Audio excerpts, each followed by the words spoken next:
Assalamualaikum warahmatullahi wabarakatuh. Halo teman-teman, selamat datang dalam pembelajaran daring mata kuliah filsafat komunikasi bersama saya, Nuria Asri Syafira. Pokok bahasan kali ini adalah pikiran sebagai isi pesan komunikasi. Nah teman-teman, secara elementer komunikasi berarti proses penyampaian pesan atau pernyataan seseorang kepada orang lain atau dari seorang komunikator kepada komunikan.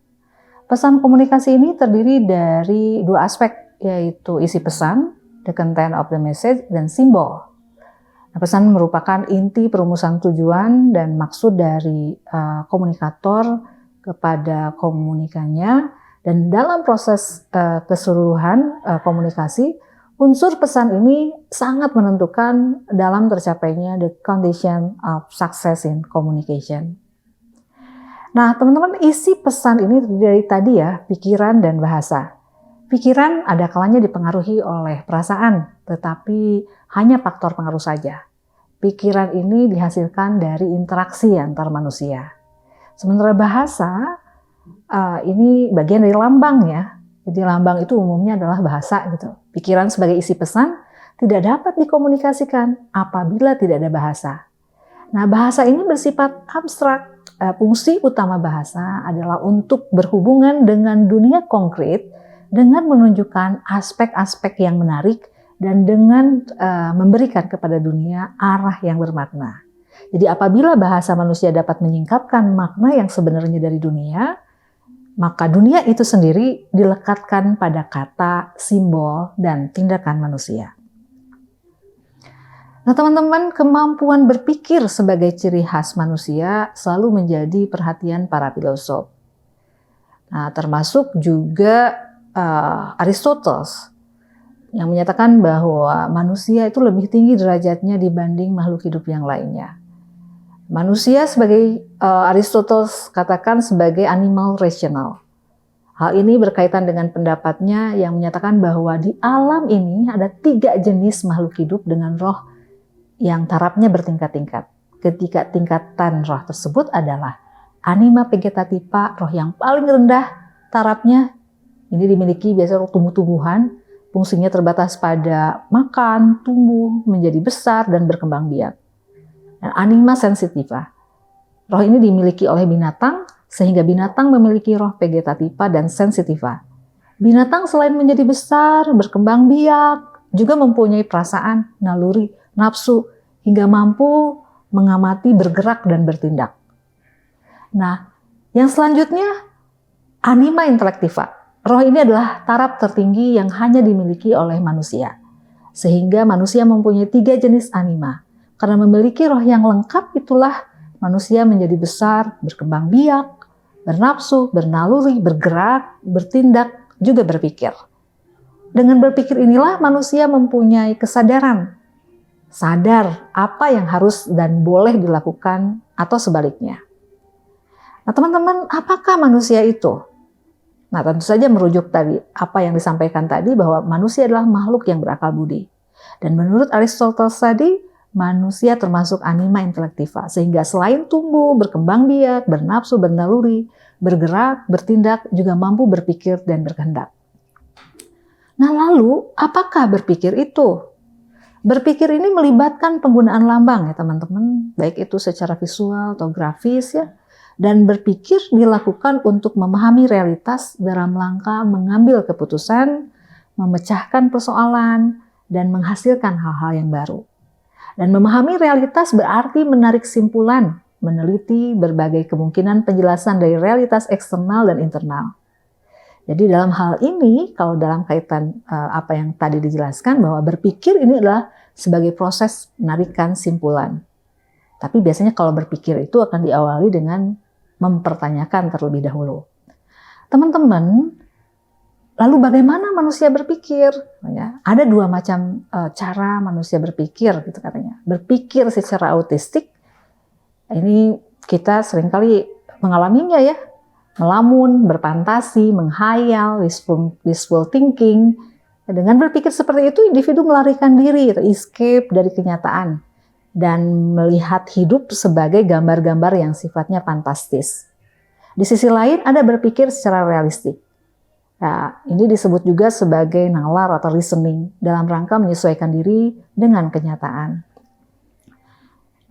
Lloyd Rush itu mengkategorisasikan bahwasanya ketika bicara tentang berpikir realistik itu ada 3 menurut Rush, yaitu berpikir induktif, berpikir deduktif, dan berpikir evaluatif atau kritis. Berpikir deduktif mengambil simpulan dari 2 pernyataan yang pertama merupakan pernyataan umum. Logika ini disebut silogisme. Nah, contohnya, semua manusia bakal mati. Sokrates manusia, dan Sokrates bakal mati. Berpikir deduktif dirumuskan biasanya dengan jika A benar dan B benar, maka akan terjadi C.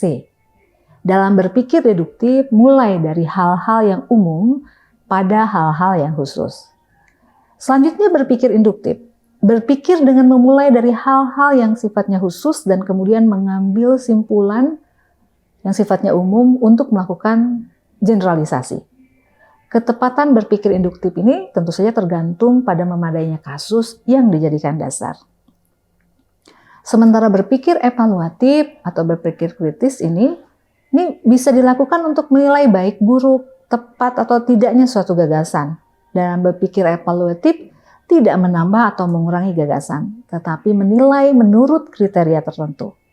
Mungkin teman-teman seringkali berdengar dengan istilah critical thinking. Ya, jadi ada standar yang digunakan untuk melakukan cara pikir yang kritis, intellectual standard, yaitu clarity, precision, accuracy, relevance, consistency, logical correctness, completeness, and fairness. Nah teman-teman, ciri khas manusia sebagai persona itu paling tidak ada 5. Manusia mampu berpikir secara reflektif, melakukan apa yang namanya diskriminasi etis, mampu mengadakan penilaian, memiliki kemampuan transenden, dan tentu saja memiliki kesadaran diri. Mari kita cek satu-satu. Ciri khas yang pertama, memiliki kesadaran diri. Manusia memiliki kesadaran diri. Adanya sadar diri merupakan dasar untuk bertanggung jawab secara pribadi maupun secara sosial. Dengan sadar diri pula memungkinkan manusia memiliki memori atau ingatan dan imajinasi, penggambaran dalam pikiran. Dengan memori ini dan imajinasi ini memungkinkan manusia dapat berpandangan ke depan dan berpikir secara kreatif. Nah, yang kedua teman-teman, yaitu berpikir reflektif, memiliki kemampuan berpikir reflektif. Manusia mampu berpikir dengan menengok ke belakang dan juga mampu berpikir secara abstrak. Manusia mampu membentuk persepsi, membuat konsep, serta mengadakan generalisasi. Generalisasi ini merupakan proses berpikir dengan menghubungkan gagasan-gagasan dengan mencari unsur-unsur yang sama. Dengan kemampuan manusia dapat berpikir secara abstrak ini, dia bisa berpikir secara reflektif. Manusia mampu menggambarkan atau membayangkan dirinya di masa yang akan datang. Selanjutnya, yang ketiga, manusia mampu membedakan antara perbuatan yang baik dan perbuatan yang buruk, atau melakukan yang namanya diskriminasi etis. Sehingga manusia mempunyai kemampuan untuk mengadakan pilihan-pilihan dalam hidupnya, untuk berbuat atau tidak berbuat.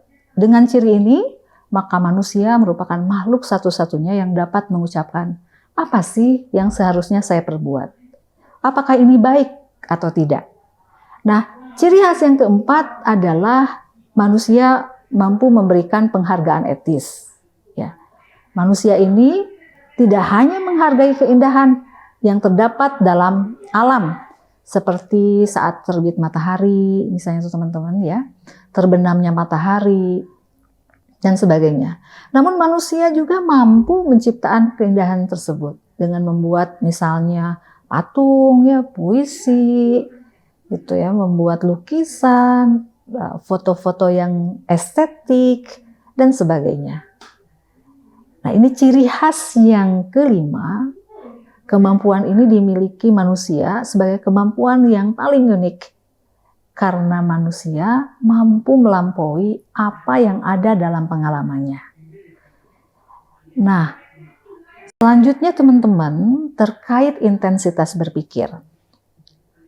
Kemampuan berpikir adalah kemampuan manusia yang paling asasi, yang tadi disebutkan membedakan manusia dengan makhluk lain. Dengan kemampuan berpikir, maka manusia dimintai pertanggungjawaban terhadap apa yang dipilihnya, terhadap apa yang diperbuatnya. Karena sesungguhnya manusia adalah realitas rohani jasmani dalam satu kesatuan yang sifatnya substansial. Dalam arti tidak dapat dipisahkan antara apa yang namanya rohani dan jasmani. Rohani adalah dasar dan intinya, sumber segala kegiatan dan prinsip hidup. Nah, berpikir dapat didefinisikan sebagai kemampuan manusia untuk mencari arti bagi realitas yang muncul di hadapan kesadarannya, dalam pengalaman dan pengertian. Dan kemampuan manusia untuk dapat mengutarakan pikirannya tersebut, jadi sekali lagi, kemampuan manusia untuk dapat mengutarakan pikirannya tersebut ya kepada orang lain disebut kemampuan berkomunikasi. Dengan demikian dapat terlihat betapa penting arti hubungan antara berpikir dan komunikasi itu. Paling tidak ada dua aspek penting dalam diri manusia yang berhubungan dengan fungsi berpikir, yaitu mengetahui, tawizen, dan memahami atau verstehen. Nah, dalam berpikir, manusia bertolak dari pengalaman konkret. Manusia berpikir tentang realitas, diawali dengan pengalaman sebagai rekaman dari penginderaan terhadap realitas yang dijumpainya sepanjang hidup. Dalam setiap proses komunikasi yang melibatkan manusia sebagai komunikan, dia akan mempunyai rekaman dari pengalaman tersebut. Maka ketika dia berpikir dan akan mengkomunikasikannya pada orang lain, hasil berpikirnya berkisar pada persoalan tahu dan mengetahui. Ternyata kemampuan berpikir manusia tidak berhenti pada dimensi tahu dan tidak mengetahui. Sebagai manusia yang terdiri dari kesatuan jasmani dan rohani itu, dia tidak puas hanya sekedar mengetahui, sehingga ingin membuka tabir-tabir realitas yang sifatnya spiritual bahkan yang ilahiyah. Manusia ingin memahaminya secara mendalam untuk dapat mengerti. Pengertian manusia baik secara kualitatif maupun kuantitatif seharusnya bertambah melalui proses yang dikatakan sebagai refleksi atau perenungan yang sistematik. Manusia tidak sekedar tahu tentang Tuhan, tetapi dia ingin mengetahui tentang Tuhan. Disinilah letak keradikalan pemikiran manusia, letak pemikiran filsafati manusia. Pemahaman tentang Tuhan dengan segala sifat-sifatnya akan membawa manusia kepada konsekuensi untuk bersujud dan berserah diri. Kepercayaan seperti ini tentu saja bersifat suprarasional. Nah, dengan menyadari adanya intensitas berpikir tersebut, seharusnya seorang komunikator tidak berhenti pada aspek tahu saja. Sehingga komunikator seharusnya mampu berpikir secara meta-rasional, sehingga mampu melakukan apa yang kita namai sebagai interpretasi. Jadi interpretasi ini adalah bagaimana memperantarai dan menyampaikan pesan yang secara eksplisit dan implisit termuat dalam realitas. Teman-teman, sebelum suatu pesan disampaikan kepada komunikan, seorang komunikator haruslah melakukan value judgment atau pertimbangan nilai dalam mengemas pikirannya dengan kendaraan, yaitu bahasa. Jadi bahasa ini adalah sebuah kendaraan ya untuk menyampaikan pesan. Dan pentingnya pemahaman nilai bagi seorang komunikator karena sebelum memutuskan untuk mengkomunikasikan pesan, komunikator telah menetapkan suatu tujuan untuk menghasilkan efek tertentu. Ada kalanya komunikasi sebagai konsekuensi dari hubungan sosial dilakukan tanpa tujuan tertentu, dalam arti tidak diharapkan timbulnya efek tertentu, tetapi memunculkan nilai tertentu. Nah, dalam era sekarang, suatu fenomena tidak hanya sekedar memerlukan pertimbangan nilai, baik atau buruk, benar atau salah, indah atau jelek, tetapi pertimbangan lain, apakah menguntungkan, apakah merugikan, apakah layak, dan sebagainya. Pertimbangan ini tentu saja menyangkut sikap yang dimiliki oleh individu. Nah, dalam menyusun pesan itu, sebenarnya teman-teman, kita menggunakan 3 bidang telaah filsafat. yaitu logika, estetika, dan etika. Logika ini dasarnya adalah pikiran, tujuannya untuk kebenaran. Nilai yang ditegaskan adalah benar atau salah. Biasanya tujuannya untuk ilmu pengetahuan. Sementara etika dasarnya adalah kehendak, tujuannya kecocokan, harmoni. Nilainya baik dan buruk, tujuannya adalah keserasian. Nah, di sisi lain estetika adalah dasarnya perasaan, tujuannya keindahan, nilainya indah atau jelek, ya, dan tujuannya adalah seni, tercapainya seni. Nah, bidang telaah filsafat ini tidak bisa dilepaskan satu sama lain. Nah, selanjutnya teman-teman, kalau kita bicara tentang ketiga bidang telaah filsafat tadi, tentu saja ini berkaitan dengan kondisi kejiwaan manusia, yaitu akal, rasa, dan kehendak. Berkaitan dengan pikiran sebagai isi pesan komunikasi. Nah, teman-teman, logika sebagai cabang dari filsafat berkaitan dengan penelaahan terhadap asas-asas dan metode penalaran secara benar. Berpikir logis berarti mengadakan seleksi di antara fakta dan opini untuk kemudian menyusunnya menjadi satu kesatuan yang utuh. Tidak bertentangan antara satu dan lainnya. Dan seorang komunikator dalam menarik kesimpulan yang benar memerlukan dua syarat, yaitu putusan-putusan yang menjadi dasar pemikiran harus benar dan harus ada hubungan antara putusan yang satu dengan putusan yang lainnya yang memungkinkan hubungan yang tepat menuju kesimpulan. Contoh, simpulan benar. Semua manusia pasti mati. Andi adalah manusia, jadi Andi pasti mati. Contoh simpulan salah. Semua manusia adalah adil. Andi adalah manusia, jadi Andi adalah adil. Dalam contoh yang pertama, putusan yang menjadi dasar pemikiran adalah benar dan ada hubungan. Sedangkan contoh yang kedua, dasar pemikiran bahwa semua manusia adalah adil belum tentu kebenarannya. Dalam mengemas pikiran juga, seseorang komunikator haruslah jeli dalam hal memilih kata atau diksi. Contoh, ada kita mengenal apa yang namanya equivokal, ya, kata yang bermakna ganda, satu kata memiliki banyak arti. Ada analogis, bahwa kata yang bermakna sebagian sama sebagian berbeda. Ada univokal, yaitu kata yang memiliki makna yang sifatnya tunggal. Nah, dengan memahami logika, seorang komunikator diharapkan tidak akan terpleset dalam kekeliruan atau kesesatan berpikir. Ya, logical fallacy. Francis Bacon dalam bukunya Novum Organum itu menganjurkan penggunaan metode induktif dalam menemukan kebenaran dengan mendasarkan pada pengamatan empiris. Hanya menurut Bacon, ya, analisis data yang diamati atau penyimpulan yang terwujud gitu ya di situ dalam hipotesis dan verifikasi hipotesis lewat pengamatan dan eksperimen lebih lanjut itu seringkali ada kendala, yaitu barriernya itu adalah prakonsepsi atau prasangka yang dimiliki oleh manusia. Bacon kemudian mengidentifikasi, ini teman-teman selanjutnya, bahwasanya ada beberapa prasangka atau prakonsepsi yang seringkali menjadi sumber kesesatan dalam berpikir. Ya, menurut Bacon, yaitu adanya sumber kesesatan yang berdasar pada kodrat manusia, pada ras manusia. Contoh, manusia hanya mempunyai 5 indera. Segalanya diukur berdasarkan ukuran pribadi individu, bukan ukuran yang sifatnya semesta. Itu dikenal sebagai the idols of the tribe. Sementara yang kedua, sumber kesesatan berdasar pada prasangka pribadi yang dimiliki oleh setiap orang, di samping dikurung oleh kesesatan-kesesatan yang umum pada manusia.